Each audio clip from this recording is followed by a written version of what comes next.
बिहार के छपरा में शराब पीने से हुई मौतों पर हो रही राजनीति और उस पर अब तक क्या कुछ हुआ है, इस वीडियो में सब कुछ है। तो हमारा ये वीडियो अंत तक आप देखते रहिए और देखिए विमर्श न्यूज़ की ये खास रिपोर्ट। छपरा में जहरीली शराब पीने से 60 से ज़्यादा लोगों की मौत मामले में बिहार के मुख्यमंत्री नीतीश कुमार का रवैया हैरान करने वाला है। बिहार भर में लोगों ने देखा है कि मुख्यमंत्री विधानसभा में बार बार अपना आपा खो रहे हैं। यह चौथी दफ़ा है जब उन्होंने संसदीय गरिमा के विरोध में जाकर लगातार विधानसभा में शोरगुल किया है। नीतीश कुमार ने छपरा शराब कांड के बाद विपक्ष के एक खास विधायक पर उंगली उठाई कि वह किस प्रकार चुनाव जीत कर आए हैं। मुख्यमंत्री का यह बयान बहुत ही संदिग्ध है। बिहार के जाने माने समाज सेवी और समता सद्भाव दल के महासचिव चक्रवर्ती अशोक प्रियदर्शी ने ये सवाल खड़ा किया है कि केंद्र शासन और भाजपा के असहिष्णु तरीके और नफरती बयानों के बीच में यह कतई नहीं भूलना चाहिए कि गैर भाजपा सरकारें किस तरह से काम करती हैं।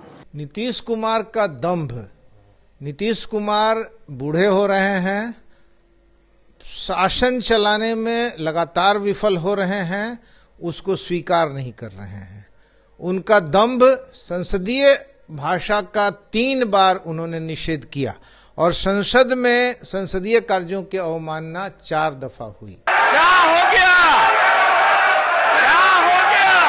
अरे बिहार में खास तौर पर नीतीश कुमार के आउट भ्रष्ट करने, भड़कने और उसकी आड़ में सरकारी तंत्र की निरंकुशता की ओर आंखें बंद नहीं की जा सकती हैं। जहरीली शराब पीने से जिनकी मौत हुई है, उनके परिवार को सरकार कोई मुआवजा नहीं देगी। नीतीश कुमार के इस वक्तव्य पर काफ़ी आपत्ति जताई जा रही है। तो बार बार कह रहे हैं कि पिएगा तो मरेगा शराब पीने से, और किस चीज से मरा है? अगर शराब पिया और गंदा शराब पिया, मर गया, उसको हम लोग मदद करेंगे? सवाल ही पैदा नहीं होता है। नीतीश कुमार ने बड़ा ही गैर जिम्मेदाराना वक्तव्य दिया है कि शराब पीकर मरने वालों की वजह से उनके आश्रित परिवारों के प्रति सरकार की कोई जिम्मेदारी नहीं बनती। इस बयान से उन निर्दोष परिवारों को भी दोषी बना दिया गया है। राज्यों की शासन व्यवस्था की निरंकुश और असहिष्णु प्रकृति बढ़ रही है। बिहार विधानसभा में नीतीश कुमार ने तुम तड़ाक की भाषा में भड़कते हुए अनेक आपत्तिजनक बातें कही हैं।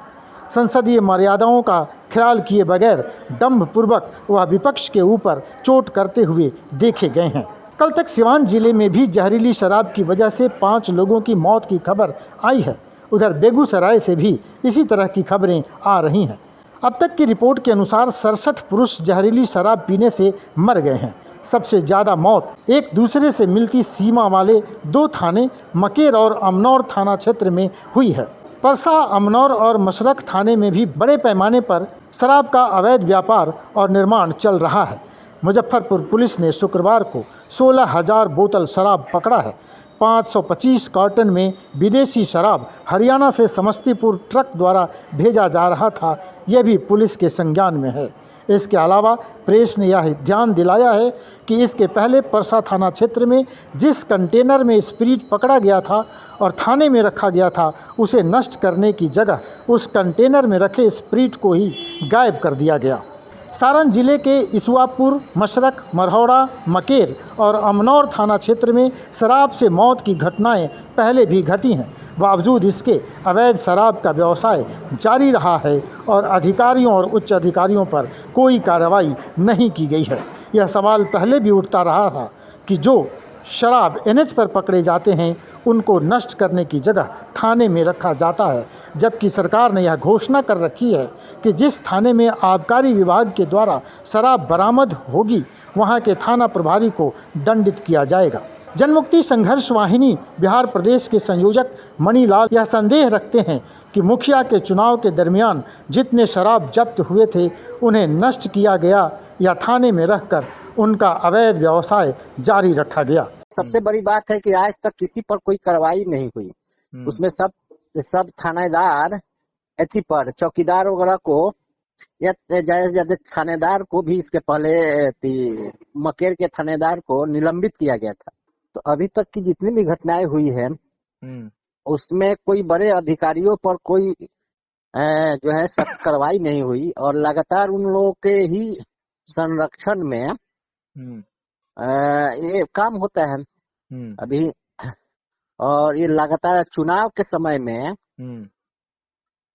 तो ये लोग खुद पहुंचा रहे थे सब थाने में, जो पकड़ाता है ये जो शराब वगैरह, तो ये लोग वहीं से बेचते हैं। इतने बड़े पैमाने पर जहरीली शराब के चल रहे तंत्र के लिए यह संदेश सहज है कि थाने में ही उसका व्यवसाय चलता रहा है। इस काम में उच्च अधिकारियों के ऊपर भी सवालिया निशान खड़ा होता है। तो सीधे सीधे पुलिस पर उंगली उठ रही है कि थाने में जब्त की गई स्पिरिट के कंटेनर में से स्पिरिट गायब हो गया और पूछा जा रहा है कि कहीं शराब बनाने वालों के पास पुलिस ने यह स्पिरिट पहुंचा दिया। सवाल यह भी है कि कहीं इसी जब्त स्पिरिट से पुलिस और शराब माफिया ने मिलकर शराब तो नहीं तैयार किया, इसी शराब पीने से लोगों की मौत तो नहीं हुई। यह मामला विशेष जांच दल यानी स्पेशल इन्वेस्टिगेटिंग टीम SIT को सौंप दिया गया और इस टीम के संज्ञान में भी स्पिरिट का वह कंटेनर आया है। शराब से हुई मौत के पीड़ित परिवारों के लिए सुप्रीम कोर्ट के संज्ञान में भी इस कांड को लाया गया है। राष्ट्रीय मानवाधिकार आयोग NHRC, बिहार के मुख्य सचिव और DGP से शराब कांड के बारे में रिपोर्ट मांगी गई है। NHRC की विज्ञप्ति में यह कहा गया है कि बिहार सरकार की शराबबंदी की नीति विफल रही है। बिहार के विपक्षी दल BJP ने शराब से मृत लोगों के आश्रित परिवारों के लिए मुआवजे की मांग की है। BJP ने न्यायिक जांच की भी मांग की है। SIT के जांच पर भरोसा नहीं जताया गया है। BJP के विधायकों ने इस मसले को लेकर राजभवन मार्च भी किया है। ग्रामीण विकास भ्रष्टाचार का भेंट है, अपराधियों के अंदर चढ़ा हुआ है।